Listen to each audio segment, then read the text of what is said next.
Hello everyone, I am second year medical student और आज मैं बताने वाली बहुत इंपॉर्टेंट चीज जो है नीट को कैसे क्रैक करे 3 महीने में। माना कि 3 महीने से थोड़ा टाइम ज्यादा है, पर वो है ना बोर्ड्स के डेट में और सब में निकल जाएगा। बहुत सारी दिक्कतें आ रही है कि भाई मेरे को तो नीट के बारे में डर लग रहा है, नीट को छोड़ ही दूं क्या। मैं इतना ज्यादा स्ट्रेस में आ गई हूँ। पूरी साल भर तो मैंने पढ़ाई कर ली, पर अब मेरे को ऐसा हो रहा है कि मैंने कुछ पढ़ा ही नहीं है। मेरे को इतना फील हो रहा है, मेरे को डिप्रेस फील हो रहा है कि मेरे को ऐसा लग रहा है मैंने कुछ पढ़ा ही नहीं, मेरे को कुछ आ नहीं रहा, मैं टेस्ट कब दूं कुछ समझ नहीं आ रहा।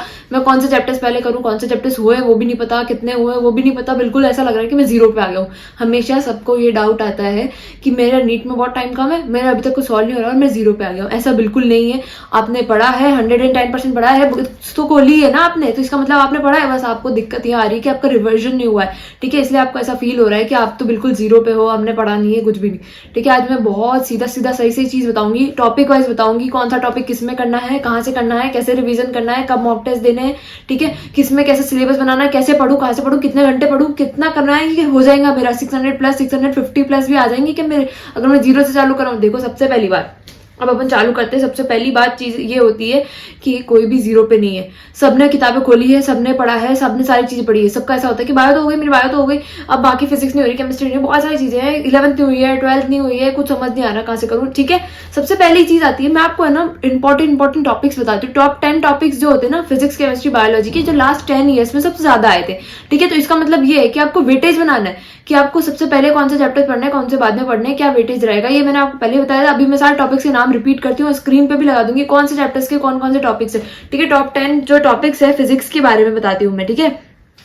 फिजिक्स में सबसे पहले आपको करना है मॉडर्न फिजिक्स, क्योंकि लास्ट टाइम पे जो लास्ट 11 ईयर्स का बता रही हूँ मैं, लास्ट 11 ईयर्स में 86 क्वेश्चन है ना इस चैप्टर से आए हुए। मतलब आपको कुछ करो नहीं करो, ये चैप्टर टॉप 1 में रखना है, सबसे पहले ही करना है आपको मॉडर्न फिजिक्स, ठीक है। सेकंड नंबर में जल्दी जल्दी रीड करती हूँ, नोट कर लेना या पॉज करके देख लेना, ठीक है।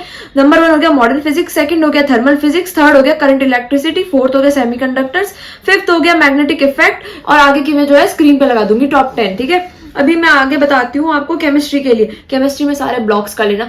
माना कि बहुत सारे ब्लॉक्स, बहुत सारी चीजें रिड्यूस सिलेबस हो गया है, पर ये जो चीजें है ना वो आ चुकी है पिछले 11 सालों में, तो मैं उस हिसाब से बता रही हूँ, ठीक है। ये जो सारे ब्लॉक्स है, फर्स्ट नंबर पे केमिस्ट्री में, सेकंड नंबर पे केमिकल बॉन्डिंग, थर्ड नंबर पे ऑक्सीजन कंटेनिंग ग्रुप्स, वही हो गया अल्कोहल और जो बाकी सारे डेरिवेटिव्स ग्रुप्स है। उसके बाद फोर्थ नंबर पे होता है हाइड्रोकार्बन, जिसके अंदर अल्केन, अल्कीन, अल्काइन, और फिफ्थ नंबर पे कॉम्प्लेक्स कंपाउंड, सिक्स पे इलेक्ट्रोकेमिस्ट्री, सेवंथ पे थर्मोडायनेमिक्स, एट नंबर पे सॉल्यूशन। ऐसे सीक्वेंस वाइज मैंने बता दिया आपको, स्क्रीन पे लगा देती हूँ मैं, ठीक है। उसके बाद में मैं आपको बताती हूँ बायोलॉजी के लिए। बायोलॉजी में तो भाई सीक्वेंस बताने की जरूरत क्या है, तुम्हें सारे के सारे चैप्टर्स कंप्लीट करना जरूरी है, जितने भी चैप्टर्स है जहां से भी है, ठीक है। तो भी मैं बता देती हूँ कि आपको रटने, मतलब सारी चीजें रटनी। टॉप 10 जो चैप्टर्स है ना जिससे क्वेश्चन आ चुके, माना कि आपने छोड़ नहीं दिया, वो टॉपिक में बता देती हूँ टॉप 10 कौन से, ठीक है। Principle of inheritance, biotechnology, molecular basis of inheritance. फिर सेकंड नंबर पे है इकोलॉजी, थर्ड नंबर पे है प्लांट फिजियोलॉजी, फोर्थ नंबर पे है प्लांट डाइवर्सिटी, फिफ्थ नंबर पे है सेल डिवीजन, सिक्स नंबर पे एनिमल एम्ब्रियोलॉजी, और सेवंथ पे है लाइफ हिस्ट्री ऑफ एंजियोस्पर्म। ये सारे टॉपिक्स जो है ना टॉप 7, टॉप 5, टॉप 10 में, ठीक है। ये सारे टॉपिक्स तो आपने करे ही है, नहीं तो करने बाकी है तो करना चालू कर दो। अब है ना अपन एनालाइज कैसे करें कि मैं कहाँ हूँ और कहाँ तक जाना है मुझे, ठीक है। सबसे इजी चीज होती है ये। आपको क्या करना है, एक पेपर लो, 2 पेपर लो, जितने भी 3 पेपर लो, उसमें लिखो फिजिक्स केमिस्ट्री बायोलॉजी, सारे चैप्टर्स लिखो। उसके अंदर आपने लिखे हुए हैं तो वेल एंड गुड, और नहीं तो अभी के अभी है ना, अब भी मेरे सामने वीडियो देखते देखते ये करो कि 3 पेपर लिए, उठाए, उसके अंदर से सारे चैप्टर्स के नाम लिखो, लिख दिए, और उसके बाद में उसमें लिखो कि मैंने ये वीडियो की इसके अंदर एक वीडियो भी देख रखी है, या मैंने चैप्टर को पूरा कर रखा है, या कुछ भी कर रखा है उस चैप्टर के बारे में, आपने बिल्कुल भी छोड़ नहीं रखा है, तो उसमें टिक कर दो आगे कि हाँ ये चैप्टर मैंने एक बार पढ़ा हुआ। उसके नीचे टिक कर दो आपने दूसरा चैप्टर, तीसरा चैप्टर, और उस चैप्टर पे सर्कल मार्क करो या उसे हाईलाइट कर दो जो चैप्टर आपने पढ़ा नहीं है अभी तक, ठीक है। ये चीज आपको करनी बहुत जरूरी हो जाती है। क्या कि आपने सारे, जैसे मान लो कि 32 चैप्टर की लिस्ट बनाई है और 3 से 4 चैप्टर्स आपके अभी तक नहीं हुए, तो उसको मार्क कर दो, उस पर लिस्ट में ना लिख दो कि ये चैप्टर्स मेरे हुए नहीं है। अब अपन क्या करेंगे, ऐसे आपने कर लिया तो आपको एनालाइज हो जाएगा कि यार मैंने तो इतने चैप्टर्स कर लिए हैं, इतने सारे चैप्टर्स हो गए हैं, बस 4-5 चैप्टर्स ही है जो बाकी है, नहीं तो मेरा रिवीजन ही बाकी है सब में, ठीक है। तो आपको कॉन्फिडेंस आना पहले नंबर पे तब चालू हो जाएगा, तब आपको पता चल जाएगा कि हाँ यार मैं कर सकता हूँ, मैं जी जान लगा सकता हूँ, मेरे पास बहुत टाइम है, मैं कर सकता हूँ, मैं रिवीजन नहीं करना बाकी है, मैं क्वेश्चन लगाने बाकी है, बाकी सब आता है मुझे, कॉन्सेप्ट क्लियर है मेरे, तब जाके आप 100% कर सकते हो, ठीक है। आपको दिन में 14-14 घंटे पढ़ने ही पड़ेगा, कितना भी हो जाए। आप 6 घंटे की नींद लो, उसके अलावा पूरा दिन लग के बैठो कि बस पढ़ना ही है, पढ़ना ही है, बिल्कुल कहीं टाइम वेस्ट नहीं करना। आप लेक्चर देख लो, लेक्चर के साथ, लेक्चर कैसे देखते हैं सबसे इंपॉर्टेंट चीज, ठीक है। सबसे पहली चीज आ जाती है लेक्चर कैसे देखें। मान लो कि जो आपके जो चैप्टर्स आपने हाईलाइट किए हैं वो आपने बिल्कुल करे ही नहीं है, ठीक है, तो आप उसका एक नोट लेक्चर चला दोगे वन शॉट वीडियो। अब मान लो कि 4 घंटे की 5 घंटे की, तो क्या करोगे आपने आधे 1 घंटे तक 3 घंटे तक आपने वो वीडियो देख ली, उसके नोट्स बना लिए, अब उस नोट्स को रिवाइज कर लो, फिर आगे की वीडियो देखो 3 घंटे वाली, या फिर मान लो कि 2 घंटे देखी आपने, उसके कंटिन्यू साथ में नोट्स बनाए और उस नोट को वापस रिवाइज करो बीच वीडियो में, फिर आगे की 2 घंटे वाली वीडियो देखो, उसके नोट्स बनाओ और फिर नोट्स को रिवाइज करो।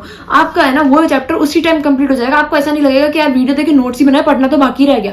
अगर आप वीडियो देखते देखते नोट्स बना रहे हो, उसी के बीच में वीडियो के पॉज करो, आधा घंटा हो गया 1 घंटा हो गया, अब आप वापस उसको नोट्स को जो लिखे है ना वो रिवाइज करो। ये सबसे ज्यादा आपको बेनिफिट रहेगा कि हाँ ये चैप्टर मेरा हो गया है। उस चैप्टर को करने का यही तरीका हो गया है। आप जो सारे चैप्टर्स छूट गए ना, उसका आप वन शॉट वीडियो देखो, उसके जो नोट्स बनाओ साथ में वीडियो के, और फिर उस नोट्स को रिवाइज करो।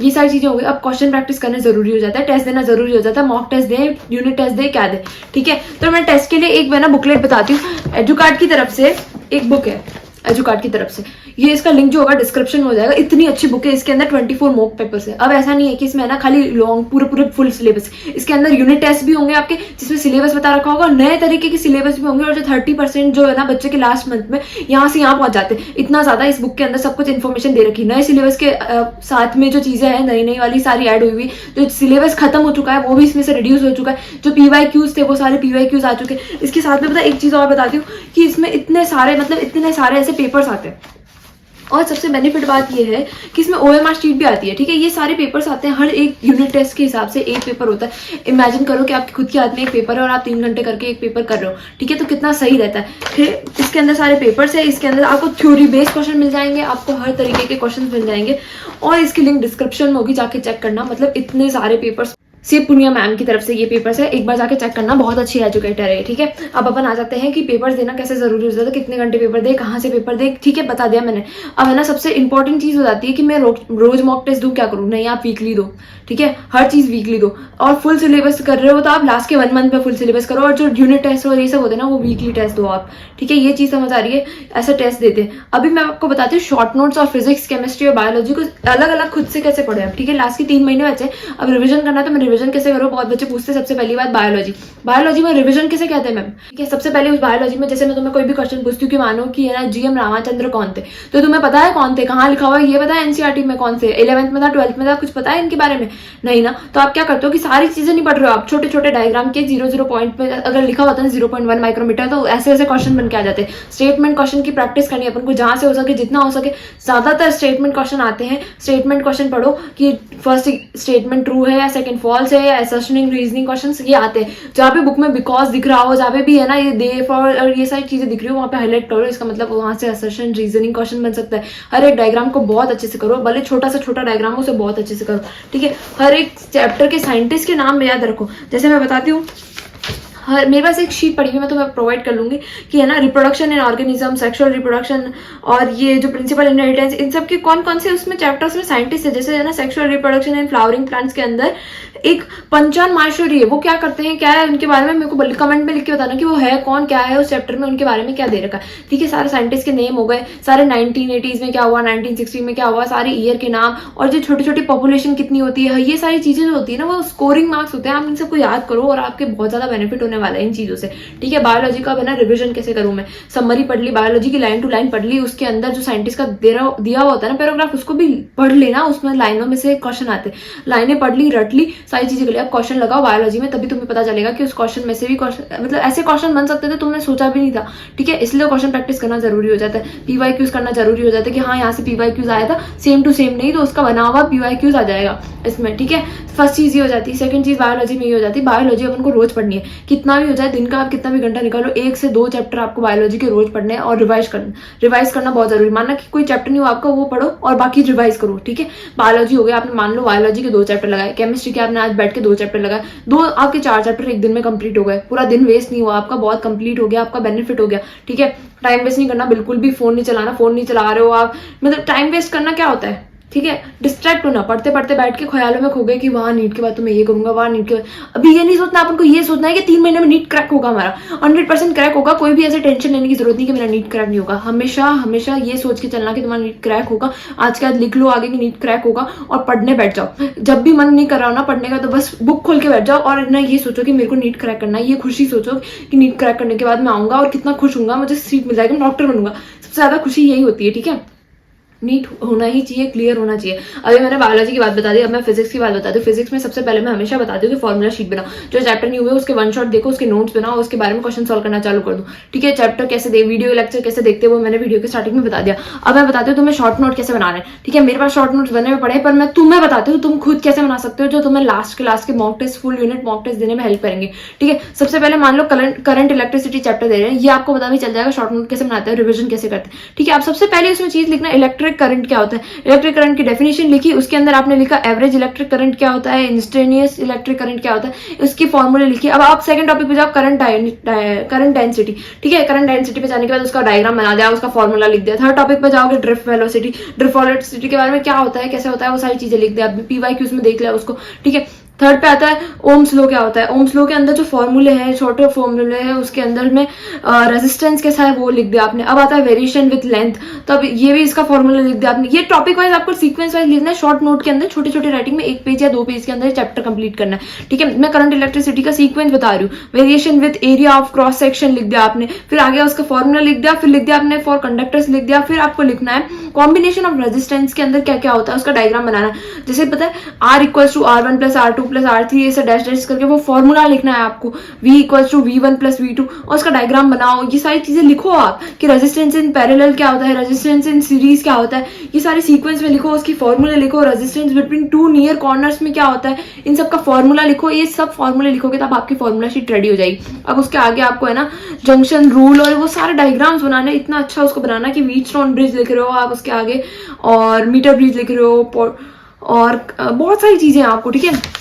मतलब ऐसे करके आपको पूरा शॉर्ट नोट बनाना है। और शॉर्ट नोट बनाने के बाद आपको रिवाइज कैसे करना है, आपको सीक्वेंस याद हो जाना चाहिए। सीक्वेंस के अंदर ये फॉर्मूला है, सीक्वेंस के अंदर ये फॉर्मूला, ठीक है। बिल्कुल टेंशन नहीं लेनी, सबसे बेसिक चीज मैंने बता दी है कि कैसे पढ़ना है, कहाँ से पढ़ना है, क्या करना है। अपन को पूरा दिन लेके बैठना है, 14 घंटे पढ़ो, पूरा मन लगा के पढ़ो, जी जान लगा के पढ़ो। हाँ हो सकता है क्रैक, ठीक है। बिल्कुल टाइम कम नहीं है तुम्हारे पास में, बहुत टाइम है। पूरा दिन भी दिन लगा के पढ़ोगे, खाली है ना तुम्हारे पास, ऐसा टेंशन लेने की जरूरत नहीं। 6 घंटे सो तुम, उसके अलावा पूरे दिन पढ़ने में लगाओ। बिल्कुल डिस्ट्रैक्ट नहीं होना, कुछ और चीज नहीं सोचनी कि मैं कहाँ से पढ़ूँ, क्या करूँ, ये नहीं सोचना। मैंने बता दिया कहाँ से पढ़ना है। एनसीईआरटी पढ़ो बायोलॉजी की, केमिस्ट्री में बायोलॉजी के, केमिस्ट्री में एनसीईआरटी पढ़ो, बायोलॉजी में एनसीईआरटी पढ़ो, ठीक है। इनऑर्गेनिक में एनसीईआरटी पढ़ो, ऑर्गेनिक में एनसीईआरटी पढ़ो। क्वेश्चन सॉल्व करो ऑर्गेनिक में, पता है बहुत ट्रिकी क्वेश्चन आते हैं, कहीं से भी क्वेश्चन आ जाते हैं, ठीक है। PYQs करो, तुम्हें ना पैटर्न पता चलेगा कि ऐसे ऐसे क्वेश्चन आ सकते हैं, ठीक है। फिजिक्स में बता दें, फिजिक्स में जितने भी क्वेश्चन हो सकते हैं उतने क्वेश्चन सॉल्व करो। और एक एक वीडियो भी बना रखी है मैंने कि फिजिक्स केमिस्ट्री और उनके अंदर भी है ना एक कैसे परफेक्ट करना है, उसकी भी वीडियो बना रखी है मैंने, चैनल पे चेक कर लेना, सब्सक्राइब कर लेना, ठीक है। और कोई भी डाउट हो कमेंट में लिख देना। कहीं पे भी छोटी से छोटी प्रॉब्लम आ रही हो ना तो मुझे कमेंट में लिख के बताना, मैं उसको कमेंट का 100% रिप्लाई करूंगी। ऐसा कभी नहीं हुआ कि कमेंट का रिप्लाई नहीं करी मैं,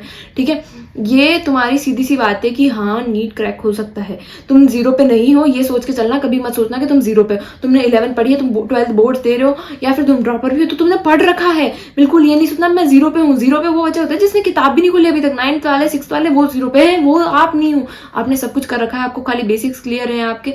आपको बस अब रिविजन करना है, जी जान लगा देनी। जो चैप्टर नहीं हुआ है उस चैप्टर को पहचान के वो चैप्टर करने। अब अपनी गलतियां पहचान के उसे आगे करो, ये मत सोचो कि मैं 0 पे हूँ या नहीं हूँ, ठीक है। पॉसिबल है, कर सकते हो, बिल्कुल स्ट्रेस नहीं लेना। बता दिया मैंने कौन कौन से चैप्टर्स इंपॉर्टेंट थे, ये सारी चीजें बता दी है मैंने। कोई भी प्रॉब्लम हो मुझे कमेंट में लिख के बताना 110%, ठीक है। All the best, very best.